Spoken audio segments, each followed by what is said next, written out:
those you work with. Right. This is the voice of Eugene Anangwe in Nairobi, Kenya. The founding CEO of TV47, now Look Up TV and the Anangwe Mentorship Program. Mr. President, first of all, let me congratulate you on the handling of the COVID-19 pandemic. I know what it means to hear that you're doing a good job in the midst of such a pandemic.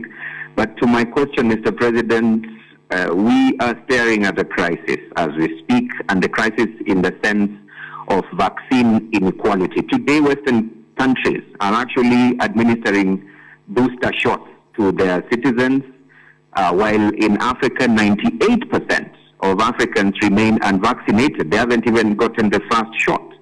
You've been very vocal on the issue of vaccine inequality. You've said the world cannot be safe unless everyone is safe from the COVID-19 virus. However, Mr. President, analysts say that no one owes Africans vaccines. You know, we even have a situation where African countries have the money to buy these vaccines, but they're just not available for us. I'd like to understand your own description of this situation we are in today, and what would be the plan B for Rwanda and plan B for African countries if this whole situation remains as it is. Mr. President, I want to finalize also with the African Union reforms. You had very ambitious reforms, 6 points. I would like you to update us on where we are today. There are those who argued and said that they would struggle if you were not at the helm of spearheading them. Thank you very much, Mr. President. It's great seeing you. Well, thank you. On the question of vaccine, that Africans are not getting,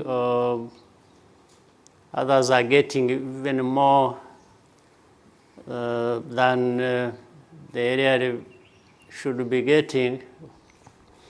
I think it's a story that has gone on for a long time. In other words, you can say, on one hand, that maybe the story is even indicating that things are getting worse.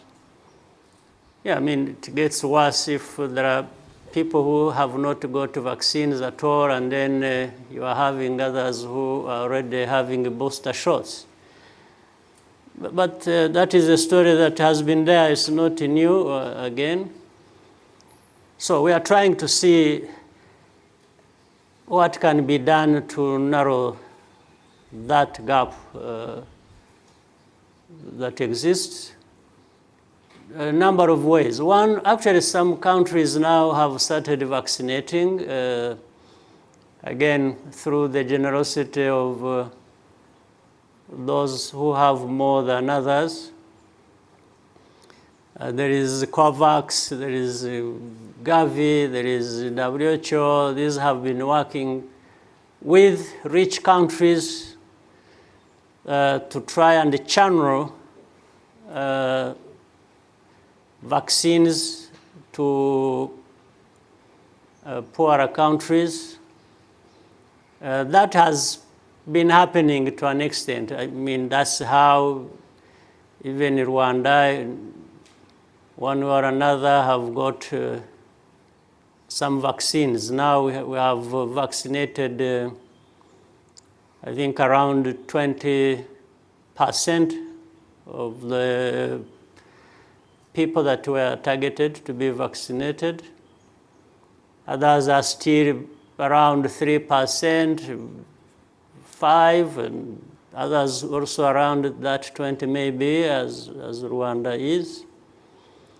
So it's been too slow. It has been frustrating. It has been, I mean, you put it to the point that there is a lot of discomfort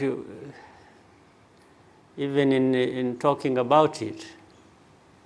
So one way of addressing that has been to try and accelerate what is happening already.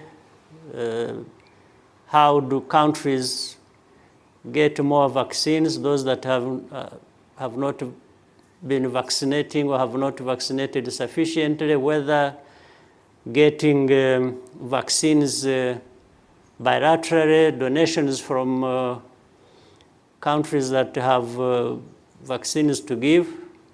That has happened, or through COVAX, or through whatever means. We are trying to say, whatever means to be used, let's get vaccines. And Africa is still very much on the lower end of things.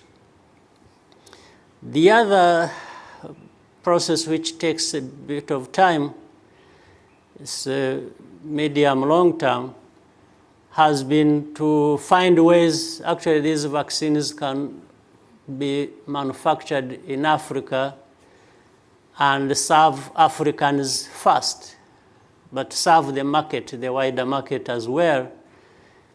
So that one is also happening. That's how some countries on our continent are already involved in activities that may see them start manufacturing vaccines, hopefully in months or few years ahead of us. But that's why I'm saying it's medium, long term, rather than what is solving the problem that is urgently on our hands. So that's what we are trying to work, pull all the stops to make sure that we work with those who have, even those who are giving, the booster shots to their people, and we are saying, please, we are not stopping them. You can't stop them anyway, even if you wanted. But what we are doing is to make sure that we are saying, as you do that, remember that there are those who have not had anything at all. And anyway, that may come to affect even those who think they are fully vaccinated or have even vaccinated extra. So that conversation keeps going on, and we hope things may get better sooner than later. Now, for reforms, I think when you look at the structuring of the different institutions of the African Union, that has happened even the last elections of the commission members, the chair, the vice, the commissioners of the African Union, the process, the way it happened, and followed some sense, some kind of logic that I think helped to have more representation, more efficiency, and we hope that will continue. But that has happened in many other sectors as well. Because the issue was, how can we make our African Union more effective in delivering on its mandate? And you have countries working together more. You have, you have seen the African Continental Free Trade Area. You've seen the Centers of Disease Control, even in dealing with this pandemic. You have seen on the issue of peace and security, Africa getting more involved and maybe doing it better as well than before. So it's work in progress. We are not where we want to be, and well, we are happy to have been charged with that responsibility to work with others. There is no body or country individually that can deliver on reforms or changes that are needed alone. So we need to work together. And that's what is going on. So for me, personally, I'm happy to have been a part of that and continue to be part of it. And I think much as there are ups and downs on our continent, I think we can look back and say maybe reforms or better thinking towards that has contributed something, but we need to do more, a lot more than has happened already.